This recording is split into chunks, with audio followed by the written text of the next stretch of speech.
제자라는 말을 여러분 잘 알고 계실 것입니다. 이 제자라는 말은 배운다라는 의미에서 시작되어지는 단어인데 성경의 헬라어나 또 영어나 이런 여러 언어의 관점으로 보면 이 제자는 선생님에게서 무엇인가를 배우는 사람을 제자라고 그렇게 설명하고 있습니다. 그런데 성경에서 말하는 예수님의 제자라는 말은 단지 어떠한 지식을 습득하는 수준에서 끝나는 의미가 아닙니다. 오히려 예수님과의 인격적인 관계를 맺는 것이 중요하다라고 그렇게 설명하고 있는데요. 예수님과 함께 생활하면서 믿음과 삶을 경험하고 배우는, 그래서 예수님을 통해서 전인적인 교육과 또 성장을 경험하게 되는 것이 바로 제자의 모습이라고 그렇게 이야기하고 있는 것이죠. 이 제자의 구체적인 삶이 어떠한가에 대해서 오늘 말씀을 통해 또 우리를 예수님의 제자로 부르시고 함께 하기를 원하시는 그 예수님의 모습을 저희들이 9절 말씀을 중심으로 함께 생각해 보기를 원합니다.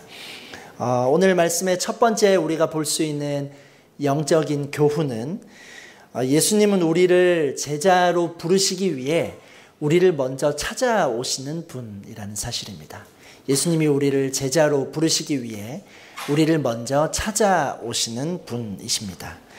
우리 9절 말씀에서 앞부분에 있는 내용만 먼저 함께 잠시 읽어보도록 하겠습니다. 함께 읽겠습니다. 시작.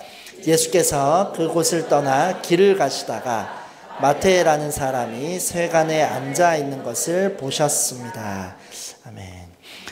오늘 말씀은 예수님께서 마태를 부르시는 부분의 이야기입니다. 우리가 읽고 있는 이 마태복음을 기록한 그 마태의 이야기입니다.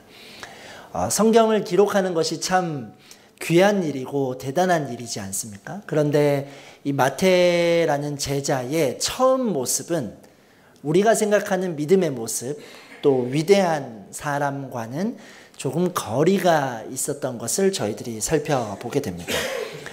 마태의 직업은 세리입니다. 세금을 걷는 일을 하는 사람이지요. 당시 이스라엘 지역은 로마의 지배를 받고 있었고 이 지역의 세금은 로마로 보내어지게 되었습니다. 유대인들이 머무르는 지역에 이 세리들은요, 일정 세금을 걷어서 로마에 바친 후에 남는 이 수수료나 어떤 더 많은 금액들을 가지게 될 경우에는 그 금액을 자기의 몫으로 취하는 것이 일반적이었습니다. 이 세리라는 삶이 좀 어떤 이미지를 가지고 있었는가, 사회적으로나 종교적으로나 전혀 인정받지 못하는 그러한 삶을 살 수 있었습니다. 일단 경멸의 대상이었는데 로마를 위해서 이 같은 민족의 사람들에게 세금을 걷고 세금을 착취하다 보니 그 민족 사람들에게 있어서는 로마의 앞잡이라는 그러한 말을 들으며 살아가야 했습니다. 또한 더 많은 이익을 취하기 위해서 때로는 정직하지 않게 일을 하다 보니 사람들로 하여금 도둑이라는 소리도 많이 듣게 되었습니다. 그러니까 누군가를 거짓으로 속여서 재산과 소유를 빼앗는 것이 일상이었던 삶이었기 때문에 가장 나쁜 사람으로 취급을 받기도 했고, 성경에 보면 세리와 죄인이라는 표현이 늘 이렇게 함께 따라 나오는 이유는 세리 역시 거의 죄인 취급을 받으며 부정한 자로 여김을 받았었기 때문에 그렇습니다. 그래서 이들은 성전이나 회당에 가는 것도 때로는 제한되기도 했던 그런 여러 가지 전혀 인정받지 못하고 무시받던 그런 위치에 있던 사람이었습니다. 그러한 마태가 오늘 본문에서는 세관에 앉아 있었다라고 이야기합니다. 그가 살고 있던 일상의 삶의 자리가 세관이었지요. 손가락질 받으며 또 사람들의 외면을 받으며 살아갔던 그 현실 그대로의 어둡고 쓸쓸한 자리에 이 마태가 앉아 있었다라는 것입니다. 그 연약하고 부족한 자리로 어찌된 명문인지 예수님이 오늘 먼저 찾아오고 계신 것입니다. 사실 그 당시에 유대 사회에서요, 이 누군가의 제자가 되나라는 것은 꽤 쉬운 일이 아니었습니다. 일단 선생님으로 내가 모시고 싶은 랍비를 찾으면 그 선생님에게 제자가 되고 싶습니다라고 신청을 해야 하고, 또 뿐만 아니라 수업을 듣기 위해서는 만만치 않은 등록금도 필요했습니다. 신청이 받아들여지게 되더라도 이후에 엄격한 규율을 따라서 생활하며 교육을 받아야 됐다라고 합니다. 과정과 절차가 꽤 복잡하고 또 조건이 필요했던 것이죠. 그런데 예수님은 오늘 이 제자들을 부르시는 과정이 먼저 신청을 받고 이렇게 누군가가 찾아오기를 기다리시는 것이 아니라 예수님이 먼저 찾아가셔서 그들을 부르고 계신 것입니다. 제자를 부르시는 기준도 뭐 크게 특별하지 않습니다. 사회적인 위치나 어떤 특별한 업적을 찾는 것이 아니라 오히려 이렇게 무시받고 외면당하고 손가락질 받던 이 마태를 예수님께서 지금 찾아가고 계신 것이죠. 예수님이 마태를 부르신 이유가 무엇일까요? 우리가 읽었던 9절 말씀에 그 힌트가 있는데, 바로 예수님께서는 마태라는 사람을 보셨기 때문입니다. 이 마태를 세리로 보신 것이 아니라 마태 그 사람 그 자체를 주목하고 계시기 때문이라는 것이죠. 우리가 어떠한 사람을 바라볼 때, 우리가 어떠한 대상을 인식할 때, 우리가 알게 모르게 이미 가지고 있는 그 사람에 대한 지식과 배경이 있습니다. 저 사람이 어떤 배경을 가지고 있는가, 저 사람이 어떤 삶을 살아왔는가, 저 사람이 지금 무슨 일을 하고 있는가라는 것을 우리가 이미 알고 있을 때에는 그 사람에 대해서 그 정보를 바탕으로 그 사람을 이해하고 또 판단하게 된다라는 것이죠. 좋은 학교를 나온 사람이 있다면 저 사람은 아마 부지런하고 성실한 사람일 것이다, 똑똑하고 스마트한 사람일 것이라는 판단이 저희들에게 들어오게 되죠. 대기업에서 일을 하는 사람은 저 사람은 다른 어떤 일을 하더라도 모든 일을 잘 해낼 것이라는 기대가 있습니다. 외모가 단정한 사람은 저 사람은 성격도 좋지 않을까라고 생각하며 더 호감을 가지게 되는 것이, 우리에게 주어진 어떤 그 사람의 배경과 정보를 바탕으로 우리가 그 사람을 더 바라보고 이해하려 하게 될 때가 있다라는 것이죠. 상대의 배경과 정보로 이렇게 바라보는 어쩌면 선입견과 같은 이러한 것들이 우리에게 있다는 것입니다. 후광 효과라는 말이 심리학에서도 있다라고 하는데, 어떤 특정한 한 가지의 정보가 그 사람을 바라보는 전체적인 내용으로 이해하게 하려는 것도 있다라는 것이죠. 마태가 세리로 살아왔다라는 것은 그가 지금 어떠한 삶을 살고 있는지, 어떤 배경을 가지고 있는지 우리로 하여금 알게 하는 선지식이 될 수 있습니다. 그런데 예수님은 그 배경과 그 정보로 마태를 보지 않으십니다. 그의 과거가 어떠하든 지금 그가 무슨 일을 하든 예수님은 마태를 그 존재 자체로 주목하고 계시고 지금도 세관에 앉아있는 그의 자리로 찾아가고 계신 것이죠. 여러분, 이 장면은 사실 우리가 알고 있는 그 복음의 은혜와 동일한 원리라는 것을 우리가 볼 수 있습니다. 예수님이 우리를 위해 죽으셨는데 언제 죽으셨는가? 로마서 5장 8절 말씀에 우리가 잘 아는 것처럼 우리가 아직 죄인 되었을 때에 예수님이 우리를 위해 그 사랑으로 십자가를 져 주셨다라는 것을 우리가 알고 있지 않습니까? 우리의 연약함과 우리의 어두운 모습에도 불구하고 우리에게 먼저 찾아오셔서 은혜를 베풀어 주셨다라는 것이죠. 우리의 삶의 모습을 돌아보면 어떠합니까? 저도 제 자신의 연약한 모습을 자주 보게 됩니다. 내가 좀 더 잘 살아보고 싶고 또 옳은 길을 가고 싶다라는 결단을 여러 번 하지만 그렇게 노력해도 실수할 때가 있고 또 제가 잘못된 선택을 하게 될 때도 있다라는 것입니다. 그러다 보면 나 자신에게 실망하고 또 부족하다고 느낄 때가 자주 있음을 보게 되죠. 여러분, 이 시대도 마찬가지입니다. 조금만 실패하고 조금만 서툴러도 너는 부족한 사람이야, 너는 실패한 사람이라고 평가해 버리게 되니 나 자신을 바라보는 관점도 나 스스로를 엄격하게 바라보고 나는 사랑받을 자격이 없는 사람이라고 여기게 되는 이들이 너무나도 많은 이 시대인 것을 저희들이 볼 수 있게 되는 것이죠.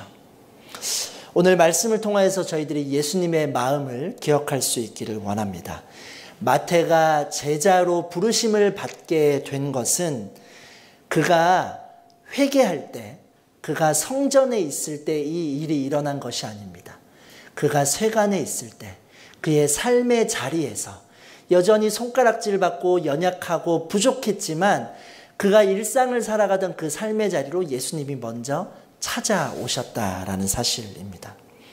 우리가 하나님의 자녀가 되고 예수님의 제자가 된다는 것이 때로는 내가 그런 사람이 될 수 있겠는가, 내가 그런 자격이 있는가라고 생각하며 주저할 수 있지만 오늘 말씀을 통하여 우리의 있는 모습 그대로 우리를 찾아오시는 그 예수님의 그 사랑과 은혜의 마음을 저희들이 기억할 수 있는 우리의 삶이 될 수 있기를 소망합니다. 또한 두 번째로 볼 수 있는 영적 교훈은 예수님의 제자로 사는 삶은 우리가 예수님을 따라가야 한다라는 것입니다.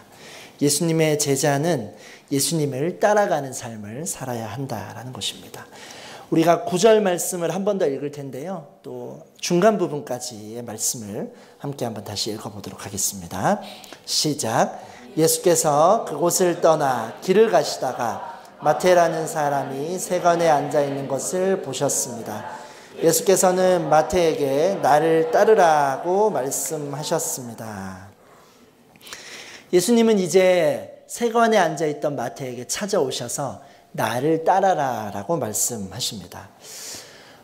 성경에는 예수님께서 제자들을 부르시는 몇 번의 장면들이 기록되어져 있는데요. 이와 비슷한 말씀을 하셨던 적이 또 있습니다. 마태복음 4장 말씀에도 갈릴리 해변에서 제자들을 부르실 때에 그들에게 나를 따라오너라, 내가 너희들을 사람을 낚는 어부가 되게 하겠다라고 말씀을 하십니다. 이 나를 따라라, 나를 따라오너라 라는 말씀에 조금 더 구체적인 의미를 살펴보기 위해서 이 헬라어 원어를 살펴보면 조금 더 중요한 의미가 담겨져 있음을 보게 됩니다. 나를 따라라 라는 이 말씀은 이 원어의 의미로 보면 내 뒤로 와서, 내 뒤로 오너라 라는 의미가 함께 포함이 되어져 있습니다. 결국 제자가 된다는 것이 여러분 어떤 의미입니까? 예수님의 뒤로 와서 예수님을 따라가는 위치에 있는 것이 제자의 삶이라고 말하고 있는 것입니다. 많은 사람들이 예수님의 제자가 되겠다고 말을 합니다. 그런데 선뜻 예수님의 뒤로 가는 삶을 선택하기에는 주저하는 사람들이 많이 있습니다. 우리가 살아가는 이 현대사회가 자기 결정권을 아주 중요하게 생각하지 않습니까? 그래서 내가 주도하는 삶을 미덕으로 생각하기 때문에 내가 계획하고 내가 선택하고 내가 결정하는 삶이 옳은 삶이라고 이 시대는 그렇게 이야기합니다. 그런데 예수님께서의 말씀은 예수님의 뒤로 와서 예수님을 따라가는 삶을 말씀하시는 것이죠. 이 뒤를 따른다라는 것은요, 우리가 단순히 그냥 수동적으로 주어진 것을 따라간다라는 의미에 해당되는 것은 아닙니다. 앞서가는 이와 방향을 맞추고 속도를 맞추며 그 길에서 벗어나지 않겠다는 어떤 강력한 의지가 필요한 것이 바로 뒤를 따라간다라는 의미입니다. 나의 계획과 나의 생각이 아니라 그 방향에 온전히 맡기겠다라는 결정이 이 뒤를 따라간다라는 의미에 포함되어져 있는 것이죠. 그런데 이 시대의 사람들이 이 뒤를 따라가는 것을 참 어려워한다라는 것입니다. 제가 아주 오래전에 한번 여행을 간 적이 있었는데, 패키지 여행이라고 아시죠? 패키지 여행을 간 적이 있습니다. 요즘에는 그 정보도 아주 많아서 개인 여행이, 개인적으로 이렇게 가는 여행이 아주 흔하지만, 예전에 정보가 이렇게 많이 없고 인터넷이 발달하지 않았을 때에는 그 지역을 잘 알고 있는 그 가이드를 중심으로 해서 패키지 여행이 또 흔히 있던 일이었습니다. 가이드를 중심으로 한 팀이 형성이 되고 모르는 사람들과도 이렇게 함께 참석하게 되죠. 함께 했던 분들 중에 한 참가자가 눈에 띄는 분이 있었는데, 그분이 그 여행지를 자신은 2번째 오는 것이라고 이렇게 소개했었습니다. 근데 이제 그래서 그런지 자꾸 첫 번째 왔었을 때의 경험을 자꾸 이야기를 하는 것입니다. 저는 여기 와봤습니다. 저는 이거 먹어봤습니다. 저는 이거 압니다. 이런 말을 이렇게 자꾸 하는 거예요. 근데 이제 문제가 무엇이냐 하면, 그러면서 자꾸 자신의 생각과 비교하고 그 여행의 순간순간들을 평가하기 시작하더라는 것입니다. 가이드 선생님이 열심히 소개하고 안내하고 진행하고 있는데, 저기 뒤에서 혼자 이건 내가 해봤는데 이게 좀 더 별론 것 같다. 이건 내가 해봤는데 이게 좀 더 나은 것 같다. 이런 이야기들을 하더라는 것이죠. 제가 어린 시절이었는데도 그 모습이 별로 이렇게 좋아 보이지는 않았던 기억이 있습니다. 그런 생각이 드는 것이죠.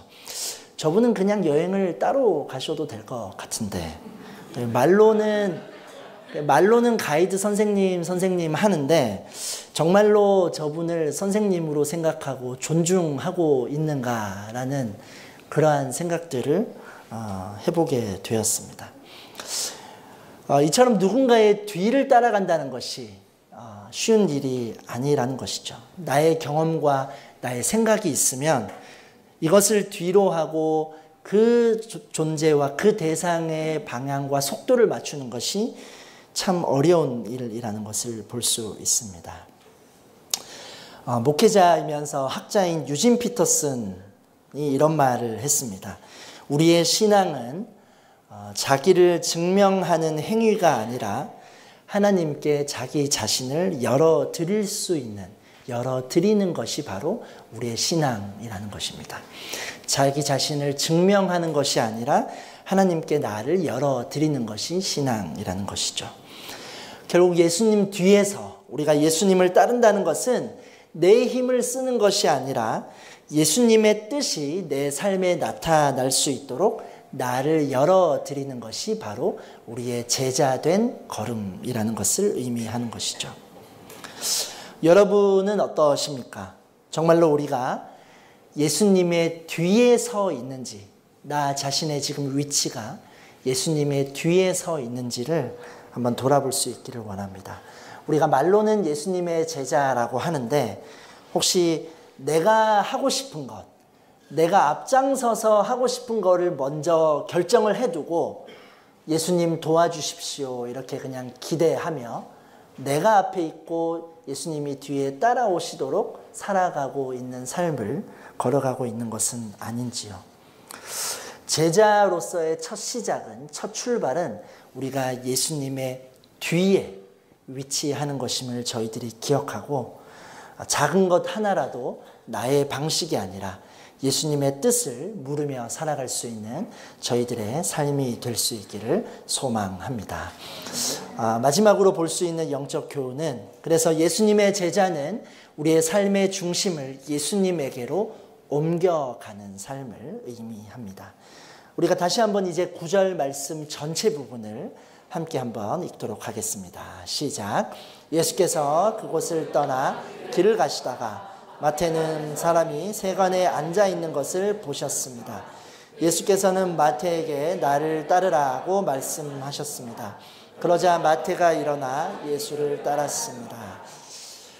예수님은 세관에 앉아있던 마태를 찾아오셨고, 먼저 찾아오셔서 나를 따라오너라, 내 뒤로 오라고 말씀하셨지요.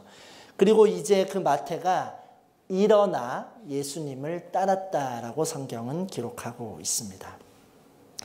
우리가 일반적으로 볼 때 이 마태의 즉각적이고 아주 바로 이렇게 순종하는 모습이 인상 깊다라고 생각할 수 있습니다. 그리고 이러한 결단이 있어야 제자의 삶을 살 수 있구나라고 생각할 수도 있지요. 하지만 그보다도 더 우리가 주목해야 할 것은, 사실 마태가 어떻게 이렇게 즉각적으로 반응할 수 있었는가, 그 마음 가운데 이미 가지고 있던 예수님에 대한 갈증과 소망의 마음이 있었기 때문입니다. 예수님이 마태를 만나신 곳은 가버나움이라는 지역인데, 이 가버나움이라는 지역은 예수님께서 이미 그동안 수많은 기적과 또 놀라운 일들을 행하셨던, 중심이 되었던 마을이 바로 이 가버나움 지역입니다. 마태 역시 이곳에서 세리 일을 하고 있었는데, 예수님에 대한 소문이 이미 이 지역에 많이 퍼져 있었겠지요. 예수님이 어떠한 분이신지에 대해서도 그 지역에, 그리고 마태 또한 들어본 적이 있었을 것입니다. 그를 통해서 많은 사람들이 병이 고쳐지고 변화되었다는 소식을 이미 듣게 되었을 것입니다. 그러면서 마태 역시 그 자신의 마음 가운데 이러한 고민이 있었을지 모릅니다. 내 삶의 진정한 의미와 내 삶이 어떻게 흘러갈 것인가라는 질문입니다. 내가 지금 세리로 살아가면서 많은 돈을 벌고 있고, 어쩌면 나의 소유에 있어서는 부족한 것이 없지만, 사람들에게 손가락질 받고 외면받는 나의 이 삶이 도대체 이제 앞으로 어떻게 흘러갈 것인가라는 풀리지 않는 갈증과, 또 어쩌면 새로운 삶에 대한 간절한 생각이 그에게 있었던 것입니다. 우리에게도 이러한 마음들이 어쩌면 있을지도 모르죠. 늘 우리에게는 이러한 고민이 있을 수 있습니다. 나의 삶이 새로워지기를 원하는 소망과 갈증인 것이죠. 지금까지의 내 모습보다 내가 더 나은 삶을 살고 싶은데, 과거보다도 지금 내가 더 좋아지고 싶은 삶을 살고 싶다는 바람이 우리는 누구에게나 있을 수 있다는 것이죠. 이 마음이 우리가 예수님의 제자로 살아가는 그러한 결단의 통로가 될 수 있다는 것입니다. 마태의 그 갈증을, 마태의 그 소망을 예수님께서 보시고 나를 따라오라고 말씀하셨을 때, 새로운 삶을 살고자 했던 마태 역시 즉각적으로 그 초대에 응하며 반응하는 모습을 저희들이 볼 수 있지 않습니까? 그 마음에 갈증과 소망이 있을 때, 그것이 바로 예수님께 바로 나아갈 수 있는 통로가 될 수 있다는 것이죠. 유명한 작가이자 또 신부인 헨리 나우엔이라는 사람이 한때는 하버드 대학교에서 또 강의를 할 정도로 어떤 지성과 또 명성을 모두 누리고 있었던 인물입니다.